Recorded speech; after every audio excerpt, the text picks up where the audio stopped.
심리학에서 대상 영속성이라는 그러한 개념이 있습니다. 이게 무엇인가 하면 눈에 보이지 않지만 존재한다는 거예요. 아이들이 발달해 가면서 처음에는 보이는 것만 존재하다고 생각하는데 이 커가면 보이지 않는 것도 존재하고 있구나라는 것을 알게 되는 거예요.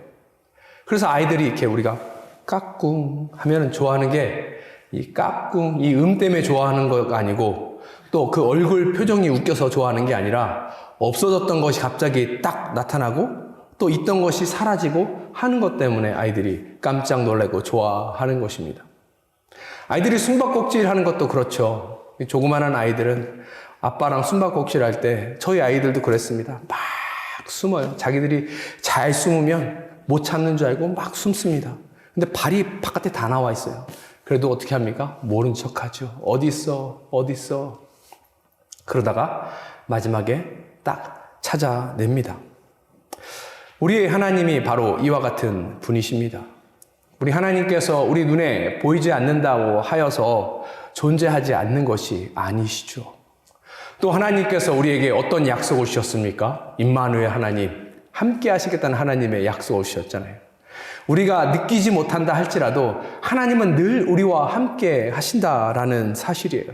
한순간도 우리를 놓치고 싶지 않은 것이 하나님 아버지의 마음이다라는 사실을 우리가 기억하며 나아갔으면 좋겠습니다. 그럼에도 불구하고 우리가 이 사실을 보고 아멘 하지만 가끔 우리가 하나님을 떠나 살 때가 너무나도 많이 있습니다. 하나님의 통제를 벗어나서 살고 싶은 거예요. 하나님 밖에 살면 조금 더 삶이 좋아질 것 같고 재미날 것 같고 성공할 것 같고 행복할 것 같아서 그렇게 할 때가 있습니다. 오늘 본문의 이야기가 그래서 사실 다른 사람의 이야기가 아니고 저와 여러분의 이야기다라고 볼 수 있는 것이 있지요. 본문의 요나는 하나님께 실망했습니다. 아주 크게 실망한 거예요. 그래서 하나님과 정반대편에 있는 곳에 가고 싶어 했습니다. 하나님 우리의 행복 들어주시지 않는 것 같아 보여요. 하나님께서 우리가 원하는 것 주시지 않는 것 같아 보입니다. 하나님께서 결코 이 땅에서 우리에게 성공을 허락하지 않는 것처럼 보인다는 거예요. 그런 마음 들 수 있죠. 근데 중요한 건 무엇입니까? 그럴 때 어떻게 이 어려움들, 문제를 해결해 나아가냐는 거예요. 그런데 하나님을 벗어나는 것, 하나님의 통치를 벗어나는 것은 결코 도움이 되지 않습니다. 해결점이 아니라는 거예요. 그래서 혹시 어떤 이유든지 여러 이유를 때문에 하나님을 잠시 떠나고 하나님 은혜 밖에 계신 분이 있다면 이 시간을 통하여서 하나님의 은혜를 체험했으면 좋겠습니다. 우리 하나님은 우리를 힘써 찾으시는 하나님이에요. 그래서 우리에게 은혜 베푸시는 하나님이십니다. 이 시간 요나서 1장을 통하여서 하나님께서 우리에게 어떠한 은혜를 베푸시는지 함께 살펴보기를 원합니다. 첫 번째, 하나님의 은혜는 예수 안에 있습니다. 저에게 한 가지 바람이 있습니다. 그게 무엇인가 하면 날마다 주의 음성을 듣고 주님과 함께 예배하고 교제하고 나아가는 거예요. 너무 거룩한가요? 여러분들은 어떠세요? 여러분들의 소원은 무엇입니까? 하나님 음성 한 번만 들었으면 좋겠습니다. 그럼 내가 순종하겠습니다. 보통 이렇게 이야기하죠. 오늘 요나에게 하나님께서 말씀을 허락하셔요. 1절 보겠습니다. 여호와의 말씀이 아미떼의 아들 요나에게 임하니라 이르시되. 하나님의 말씀이 요나에게 임한 거예요. 우리가 그토록 바라는 그 은혜가 요나에게 임한 것입니다. 그런데 그 하나님의 말씀이 어떠한지 함께 보겠습니다. 2절입니다. 너는 일어나 저 큰 성읍 니느웨로 가서 그것을 향하여 외치라. 그 악독이 내 앞에 상달되었음이니라 하시니라. 하나님의 은혜가 요나에게 임했습니다. 근데 문제는 무엇인가 하면 하나님께서 지금 요나에게 한 가지 명령을 하고 계세요. 여기 동사가 3개가 나옵니다. 이게 다 명령어예요. 뭐예요? 일어나라. 그 다음에 뭡니까? 가라. 그 다음에 외치라. 하나님께서 친히 요나에게 주신 명령입니다. 일어서라 라는 의미는 사명을 허락하신 거예요. 이와 같은 사명을 네가 받았으니까 이제 그 자리에 서 있지 말고 일어나거라 라고 이야기하시는 것이고, 가라 라고 말씀하시는 것은 그 말씀에 네가 순종하고 실천했으면 좋겠다 하나님 말씀하고 계시는 거예요. 그리고 외치라 라는 것은 하나님의 그 복음을 선포하라 라는 것이죠. 이거 너무 좋은 것 아닙니까? 하나님께서 요나에게 지금 사명을 허락하신 거예요. 하나님 일에 쓰임받는 아주 좋은 기회를 허락하신 것입니다. 근데 문제가 무엇인가 하면 이 대상이 문제예요. 대상이 누굽니까? 니느웨예요. 니느웨. 니느웨는 어떤 곳인가 하면 지금 이 이스라엘의 철천지 원수인 아수르의 수도입니다. 즉 아수르에 가서 선교 사역을 하라는 거예요. 복음을 전하라는 거예요. 왜냐하면 이 아수르를 하나님께서 고치시기를, 회복시키시기를, 은혜 베푸시기를 원하시기 때문에 그렇습니다. 이 이야기를 듣고 요나가 용납할 수 있었을까요? 요즘 젊은 세대는 우리가 예전 세대가 일본에 가지고 있던 그러한 악감정은 더 이상 갖고 있지 않다고 합니다. 왜냐하면 사회 여러모로 이제는 한국이 일본을 넘어선 부분이 있기 때문에 더 이상 그렇게 생각하지 않는데요. 그런데 예전에 일제시대를 경험한 그분들은 일본 하면 치를 떠지 않습니까? 일본 제국하면 치를 떨어요. 근데 그곳을 살리기 위해서 네가 갈래 하면 가겠냐라는 그런 말입니다. 2절 뒤에 보니까 악독이, 니느웨의 악독이, 아수르의 악독이 하나님 앞에 상달되었대요. 그러면 우리 논리라면, 우리 생각대로라면 어떻게 해야 옳은 것입니까? 악한 사람 심판하는 게 옳은 것 아니에요?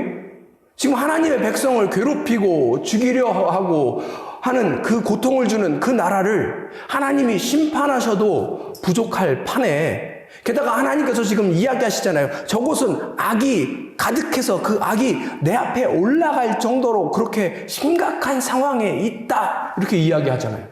그러면 심판하셔야죠. 그런데 하나님께서 왜 고치시겠다 이렇게 이야기하실까요? 요나는 이 하나님의 과도한 선에 불만을 품습니다. 이 과도한 은혜에 컴플레인하기 시작하는 거예요. 그리고 이 하나님의 이 사랑이 불쾌하기 시작한 것입니다. 그래서 이 말씀을 듣고 따르는 것이 아니라 이 말씀에 불순종하게 됩니다. 3절 보도록 하겠습니다. 그러나 요나가 여호와의 얼굴을 피하려고 일어나 다시스로 도망하려 하여 욥바로 내려갔더니 마침 다시스로 가는 배를 만난지라 여호와의 얼굴을 피하여 그들과 함께 다시스로 가려고 뱃삭스를 주고 배에 올랐더라. 하나님께서 요나에게 일어나서 니느웨로 가라 라고 이야기하니까 지금 요나는 어떻게 합니까? 일어나서 다시스로 가요. 근데 왜 다시스로 간다고요? 하나님의 얼굴을 피하려고 갑니다. 3절에 이 표현이 2번 나오죠. 강조하고 있는 거예요. 요나는 하나님의 통치 밖으로 벗어나고 싶어 합니다. 하나님의 과도한 선, 과도한 은혜, 과도한 사랑으로부터 벗어나기 위해서 지금 다시스로 가려고 하고 있는 것입니다. 근데 이 말씀을 보면서 이것이 저와 여러분의 삶이고 여러분의 마음일 수도 있겠다라는 생각이 들었습니다. 하나님께서 우리에게 내리시는 수많은 결정들, 말씀들이 있지만 어떤 것은 우리가 납득되는 부분이 있지만 어떤 것은 또 우리가 납득되지 않는 부분도 있는 것이 사실입니다. 우리가 바라는 행복이 있는데 하나님께서는 그 행복을 우리에게 가져다 주지 않으실 때가 너무나도 많이 있어요. 예수님 믿으면 복받고 풍요로운 삶을 누린다고 하는데 여전히 우리의 삶은 힘들고 어렵고 경제적으로 풍족하지 않아 힘들 때가 있다라는 사실입니다. 하나님이 그렇다고 우리에게 거대한 명예를 주시는 것도 아니에요. 세상 사람들이 지금 교회를 욕하죠. 성도들을 욕하죠. 우리는 또 다른 핍박 속에 지금 살아가고 있는 것입니다. 그렇다고 우리가 엄청난 성공을 거두냐? 그것도 아닌 거예요. 하나님 좀처럼 우리에게 은혜를 베푸시지 않아요. 우리가 바라는 그것을 하나님께서 허락하지 않으십니다. 우리가 계속해서 울부짖고 기도함에도 불구하고 하나님께서는 그 일을 바로바로 즉시 행하시려고 하지 않는다라는 사실입니다. 그럴 때 우리는 무엇을 바라보게 돼요?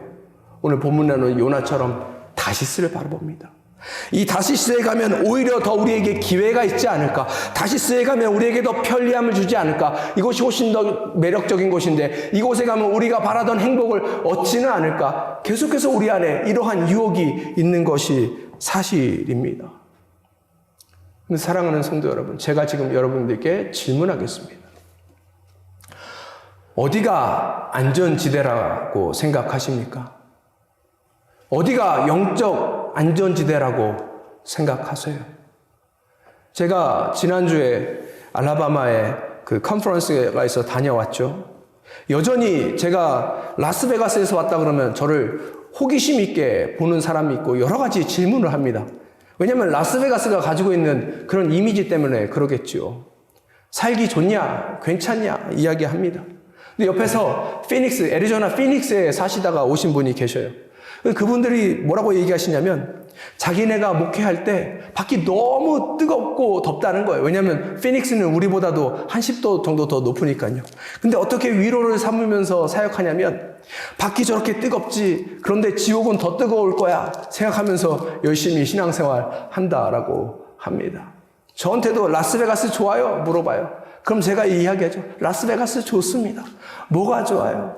라스베가스는요, 자연재해가 없어요. 태풍도 없지요. 지진도 없지요. 해일도 없지요. 조금 더운데 뭐 여름에 어디 가든지 다 에어컨 틀어놓고 실내 들어가면 괜찮지 않습니까? 여러 위험에서 보호하는 곳이라는 거죠. 그런데 우리의 영적인 안전지대는 어디에 있습니까? 여러분의 영적 안전지대가 어디에 있는지 한번 생각해 봤으면 좋겠습니다. 오늘 본문에 나오는 요나와 비슷한 결정을 한 인물이 한 명 있습니다. 아브라함의 조카 롯이에요. 아브라함과 조카 롯이 서로 헤어지게 됐을 때 롯이 선택한 곳은 풍요로운 땅, 소돔과 고모라입니다. 애국과 같이 풍요로운 땅을 선택한 거예요. 거기가 안전한 곳이다. 거기가 자기의 미래가 있는 곳이다. 라고 생각해서 그랬겠죠. 그런데 그 결말, 끝이 어땠습니까? 모두 다 싹 망하지 않았습니까? 다시 3절을 보면 요나가 지금 욥바로 어떻게 했다 그래요? 내려갔다라고 이야기합니다. 왜 내려갔다라는 표현을 할까요?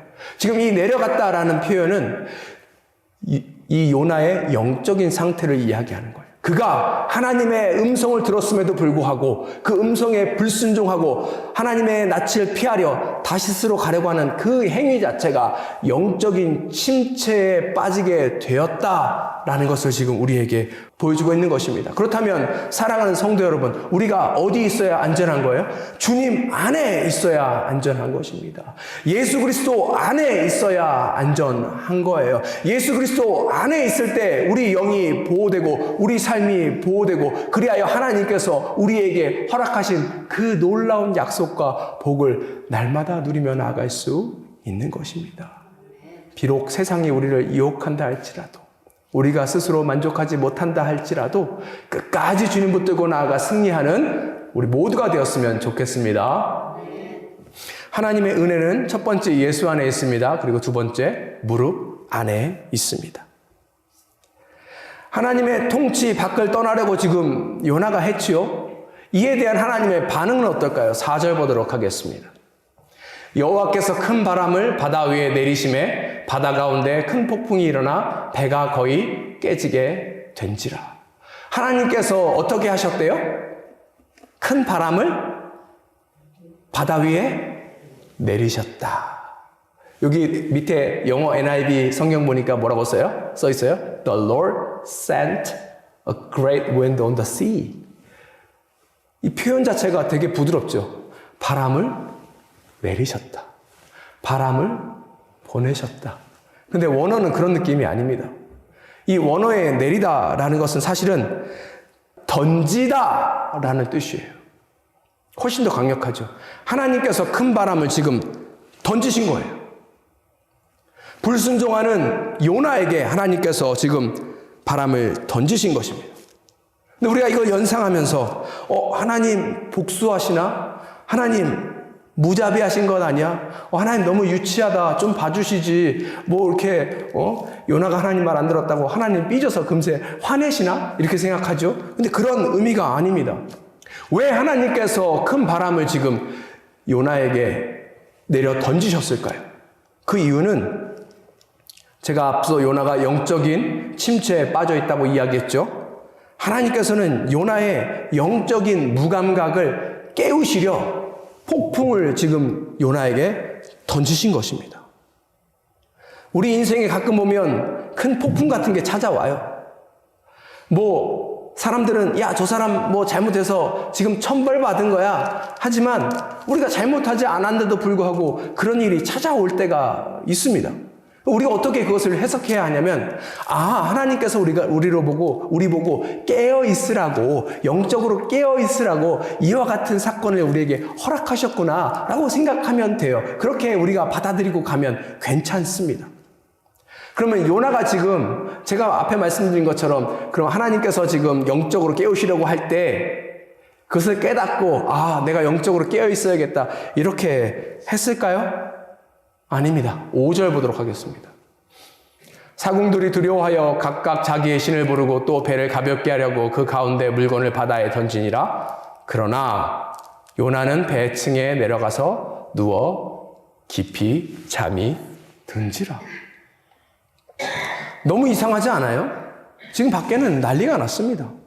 지금 사공들이 두려워한다는 의미는 이 사람들 전문가잖아요. 이 사람들이 폭풍을 수없이 많이 맞아봤을 텐데 이 폭풍은 전에 봤던 폭풍이랑 완전히 질적으로 다르다라는 것을 알고 난리가 난 것입니다. 그러니까 막 자기 신들도 부르고 배를 가볍게 하라고 막 물건도 던지고 막 난리가 났는데, 오히려 하나님을 모르는 사람들은 이 하나님의 경고에 반응을 하고 있는데 요나는 지금 어떻게 하고 있는 거예요? 배 밑층에 내려갔대요. 여기 또 내려갔다는 단어가 한 번 더 쓰입니다. 더 영적으로 침체한 가운데 있는 거예요. 그 끝에 뭐 하고 있어요? 누워서 깊이 잠을 자고 있는 것입니다. 사실 요나의 이 마음도 이해됩니다. 너무나도 힘들고 속상하고, 가끔 막 속상하면 그럴 때 있잖아요. 나 이제 살고 싶지 않아. 나 이제 이것저것 상관하고 싶지 않아. 할 때 우리가 침대에 들어가서 며칠 밤씩 그렇게 막 자고 안 나오고 그럴 때 있잖아요. 요나도 그런 상황이겠지요. 하나님은 도피하고 싶은 마음도 있고, 하나님의 그 일에 신경 쓰고 싶지 않은 마음도 있고, 아무것도 하고 싶지 않아서 그렇게 했을 텐데, 거듭 말씀드리지만 이 방법이 올바른 해결법입니까? 아닙니까? 아니죠. 우리가 더러 이 요나와 같은 방법을 선택할 때가 있어요. 속된 말로 잠수 탄다고 하잖아요. 신앙생활도 잠깐 스톱, 하던 일도 스톱, 말씀 보는 것도 스톱, 기도하는 것도 스톱, 헌신하던 것도 스톱. 그러면 우리가 리프레시 돼서 더 잘할 것 같지만 어떻게 된다는 거예요? 더 영적인 침체에 빠질 수밖에 없다라는 사실입니다. 요나가 지금 하나님 말씀 듣고 싶지 않아서 하나님 낯을 피해서 다시스로 가면서 선택한 것, 이 모든 것들이 사실은 지금 헛수고로 나타나는 것입니다. 보세요. 배 싹쓸 내고 배를 탔는데 배가 지금 난파 지경에 있습니다. 그럼 뭐예요? 돈 낭비한 거예요. 결국 돈 낭비한 겁니다. 그 다음에 그가 나중에는 물고기 뱃속에 들어가죠. 그러면 그가 생명도 낭비하게 된 거예요. 또 결국은 그가 하나님의 말씀에 불순종하고 싶어서 다시스로 떠나려고 이 모든 일을 했는데 결국은 하나님 말씀대로 니느웨에 가잖아요. 원점으로 돌아왔어요. 그러면 뭐예요? 시간 낭비, 에너지 낭비한 것입니다. 하나님을 떠나려고 하는 모든 시도는 다 이와 같은 낭비라는 사실을 우리가 그래서 기억했으면 좋겠습니다.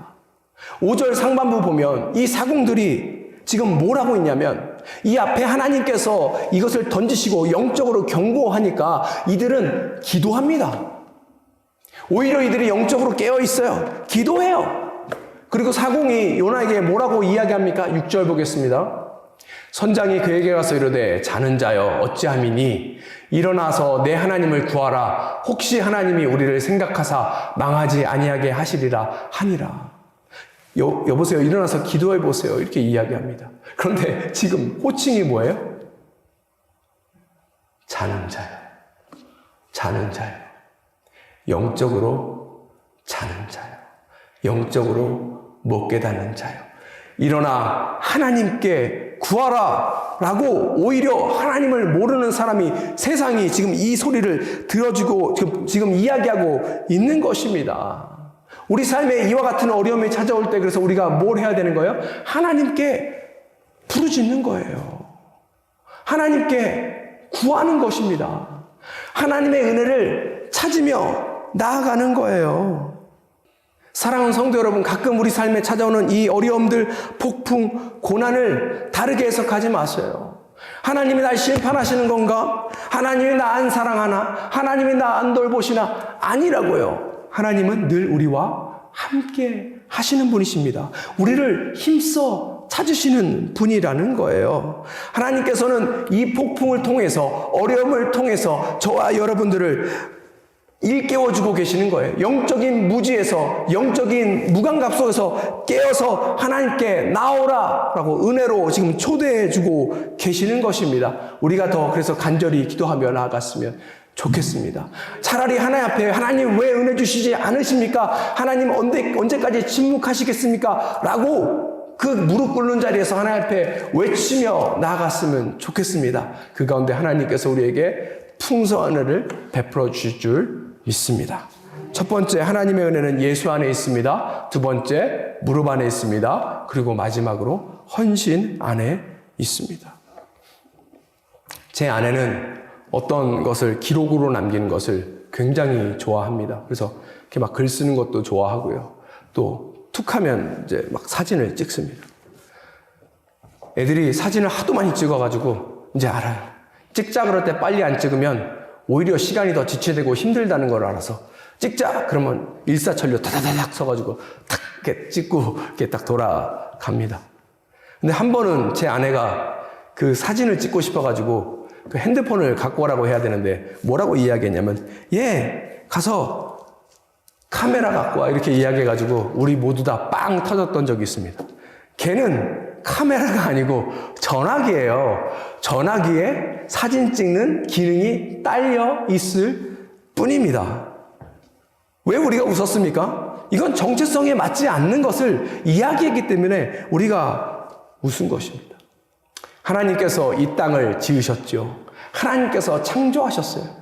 창조하신다는 의미에는 하나님의 창조의 목적이 있다는 거예요. 그 디자인하신 이유가 있다는 것입니다. 그래서 창조물들은 하나님의 그 창조 법칙 속에서 그 디자인하신 대로 있을 때 가장 안전하고 가장 아름답고 가장 복되다는 것을 우리가 알아야 합니다. 그런데 죄는 무엇인가 하면 하나님께서 디자인하신 것을 벗어나려고 하는 것이 죄예요. 우리가 잘 알고 있는 원죄가 바로 거기에 있고 우리가 종종 빠지는 그 죄의 유혹이 바로 여기에 있는 것이죠.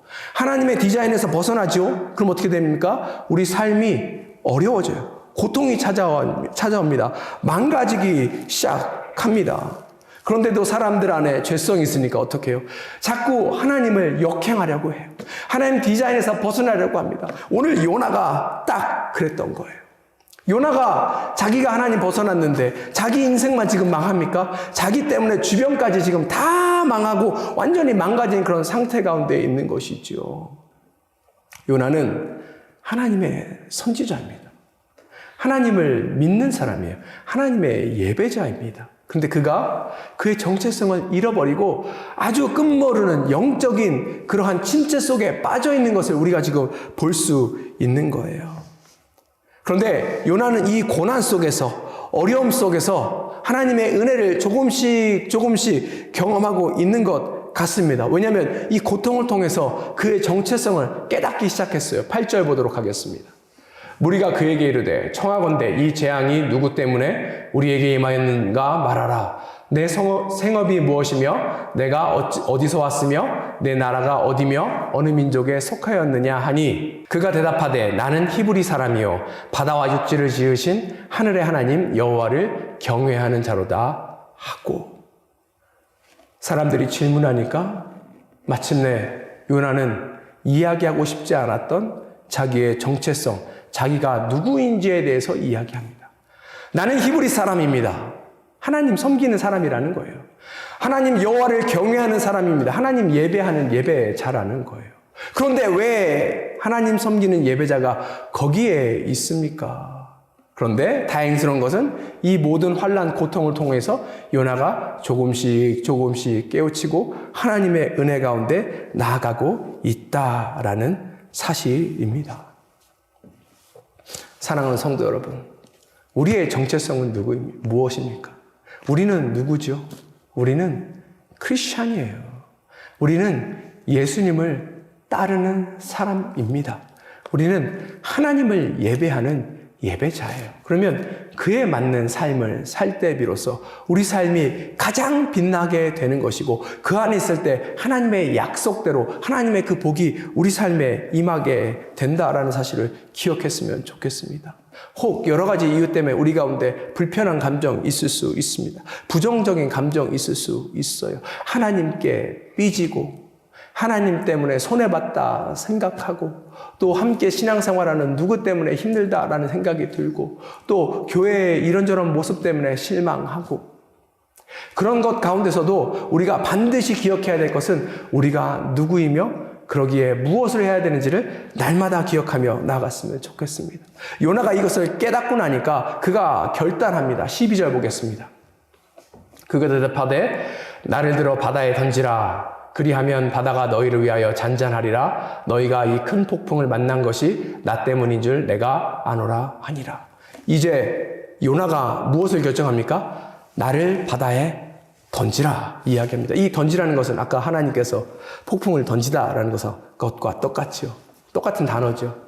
왜 요나가 이와 같은 것을 선택했는가? 어떤 사람은 요나가 지금 영적인 자살 혹은 자기가 스스로 죽을 수 없으니까 타인을 빌은 자살을 하고 있는 것이 아닌가 이렇게 생각하고 있는데 그렇지 않습니다. 문맥을 보면 이 사람이 지금 자살하려고 하는 것이 아니에요. 지금 이제 뭐 합니까? 자기의 정체성을 깨닫고 헌신하기 시작한 거예요. 사실 하나님께서 2절에 요나에게 말씀하신 것, 가라, 일어서라, 가라, 전하라 라는 것은 헌신하라는 것입니다. 너를 미워하는 사람을, 네가 미워하는 사람을 위해서 헌신하라라는 것입니다. 지금 욥이 헌신하고 있는 거예요. 왜요? 자기가 헌신할 때 비로소 주변에 있는 사람이 살 수 있다는 것, 생명을 얻을 수 있다는 것을 알기 때문에 이와 같이 한 것입니다. 16절 보도록 하겠습니다. 그 사람들이 여호와를 크게 두려워하여 여호와께 제물을 드리고 서원을 하였더라. 요나가 이와 같은 결정을 하자 어떤 일이 일어나요? 그 배 안에 있던 사람들이 하나님을 알게 되고 하나님 백성이 되는 놀라운 결과가 이루어지게 된 것입니다. 그가 헌신을 피할 때 큰 고통이 찾아왔습니다. 영적인 침체가 찾아왔습니다. 그런데 큰 어려움 속에서 그가 다시 자신의 정체성을 깨닫고 헌신하자 무엇이 일어나게 돼요? 그 가운데 큰 은혜가, 큰 일이 나타나기 시작하는 것입니다. 이 말씀을 통해서 예수님이 생각이 났습니다. 예수님께서 스스로의 몸을 우리를 위해서 세상의 십자가에 던지신 것이죠. 그 예수님의 그 헌신 때문에 우리에게 생명이 있는 것입니다. 그 헌신 때문에 우리에게 소망이 있는 거예요. 그 헌신 때문에 우리가 하나님 나라를 누리며 살아갈 수 있는 것입니다. 그런데 헌신이라는 단어 너무 힘들고 어렵죠. 헌신하라고 하면 다 뺏기는 것 같으니까. 그런데 그렇지 않아요. 17절 보겠습니다. 여호와께서 이미 큰 물고기를 예비하사 요나를 삼키게 하셨으므로 요나가 밤낮 3일을 물고기 뱃속에 있으니라. 하나님은 요나가 헌신하자 하나님께서 예비하신 은혜를 베푸시기 시작하십니다. 이것이 바로 우리 하나님의 사랑입니다. 그러니 포기하지 마세요. 실망하지 마세요. 우리는 성도입니다. 성도로서 성도의 삶을 온전히 살아가며 나아갈 때 우리 가운데 하나님의 놀라운 일들이 일어날 줄 믿습니다. 말씀을 마무리하고자 합니다. 살면서 때때로 여러 가지 우리가 한계에 부딪힐 때가 있습니다. 절망할 때도 있고요. 모든 것이 후회스러울 때도 있습니다. 그리고 하나님 앞에 서운한 일이 많이 생길 수도 있어요. 그런데 이런 일들로 인해서 우리가 영적으로 위축되거나 영적으로 소외되거나 깊은 침체에 빠지면 안 됩니다. 중요한 것은 이 모든 것들이 설사 이 어려움이 날마다 우리 가운데 있을지라 할지라도 이 모든 것이 그리스도의 사랑에서 우리를 끊을 수 없다라는 사실입니다. 그러니 다른 은혜를 향해서 찾아가지 마세요. 그리고 신앙의 길도 포기하지 않았으면 좋겠습니다. 지금까지 헌신한 대로 그렇게 더 우리가 하나님 앞에 결단하여 나아갔으면 좋겠습니다. 더 하나님 앞에 기도하고 예배하며 나아갔으면 좋겠습니다. 우리 하나님 어떤 하나님이세요? 우리를 힘써 찾으시는 하나님입니다. 끝까지 우리를 찾으시고 붙드시는 하나님이에요. 우리에게 은혜 베푸시려고 하시는 분이시다라는 사실입니다. 절망스러운 상황 속에서 우리가 새로운 은혜의 장으로 만드시는 그 하나님을 그래서 믿고 신뢰하며 나아갔으면 좋겠습니다. 믿고 따르며 나아갔으면 좋겠습니다. 그래서 우리 가운데 새로운 일을 행하신 그 주님을 날마다 경험하며 나아갔으면 좋겠습니다. 함께 기도하겠습니다.